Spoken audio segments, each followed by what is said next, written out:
I take part in the research that's being done, and we are actually privileged here to be participating in 3 phase 3 clinical trials, which means that these are drugs that in the next couple of years will be available to you, PH patients. And some of these things are remarkable in terms of advances in our understanding that they represent. I take part in the amount of hope that that gives for patients moving forward. I take part in looking at the patients and their families and how many people, somebody said it takes a village. That's probably a true story. When I look at the number of caregivers and their family members and all the people that are necessary to keeping the PH patient going, not just from a physiologic standpoint, but from the standpoint of, God, I gotta get out of bed and do this again today. Are you kidding me? And sometimes you need to lean on those who love for help. And so I take heart in seeing the strength of the support networks for the vast majority of my patients. And lastly, I take heart in the fact that the more people I see at the annual walk each year, I take heart in the fact that we can continue to raise awareness in our communities that pulmonary hypertension, although rare, is not quite as rare as you may think, particularly for people struggling with connective tissue disease, lupus, scleroderma, mixed connective tissue disease, and other areas, all of which can or eventually be treated as pulmonary hypertension. So as we begin this morning, the other thing I take heart in is sometimes the ride. Sometimes I get y'all when you are very, very sick, and to the point where I kind of go, oh my God, how are we going to get this done? So I'd like to present 2 people who that was kind of their story. First, I'd like to present the young man. I think he's I'd like to present a young man who I met in the cardiothoracic surgery ICU. He does not remember when I met him. He was not exactly in a condition that day to be able to talk to me much. He came over from another hospital for a biopsy with previously undiagnosed, nearly fatal pulmonary hypertension, and went through a surgery beyond that, and then the surgeon said, okay, he looks really sick, can you fix him? Yeah, you know how that goes. At any rate, his story is one of those that gives me heart, and so with that, I'd like to introduce Joanne Holland.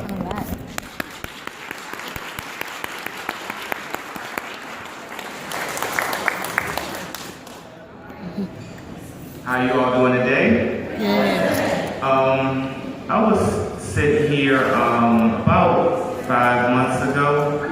I was diagnosed at the time with a lung issue in which I had air sacs on both sides of my lungs.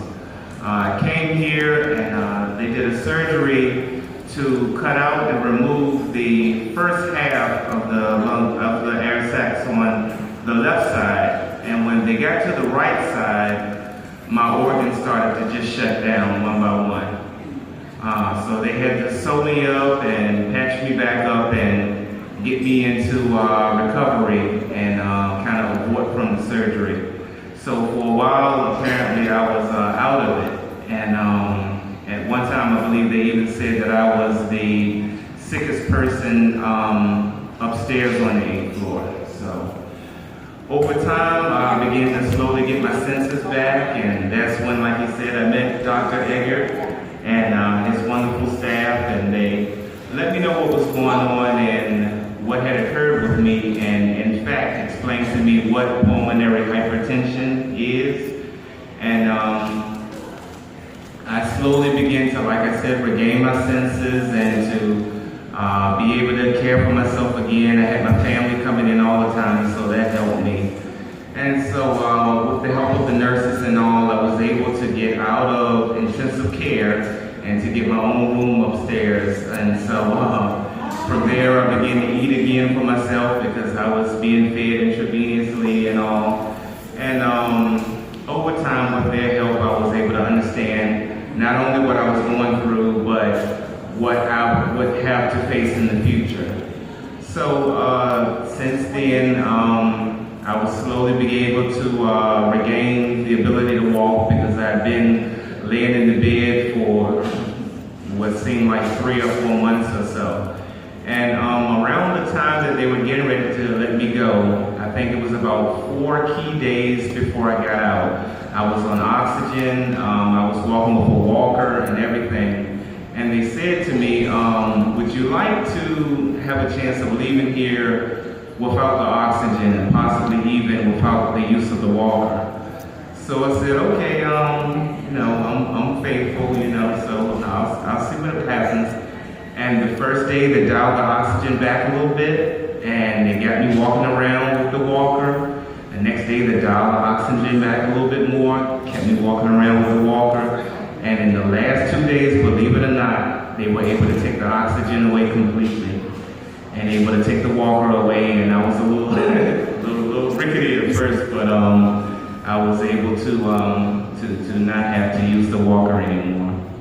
So I'm on the drug called Velitri, which is fed to me intravenously 24/7. I have my brother-in-law over there, Derek. He helps me every day with my medication, and my lovely sister who helps me and who has been my support from the second that I stepped in here.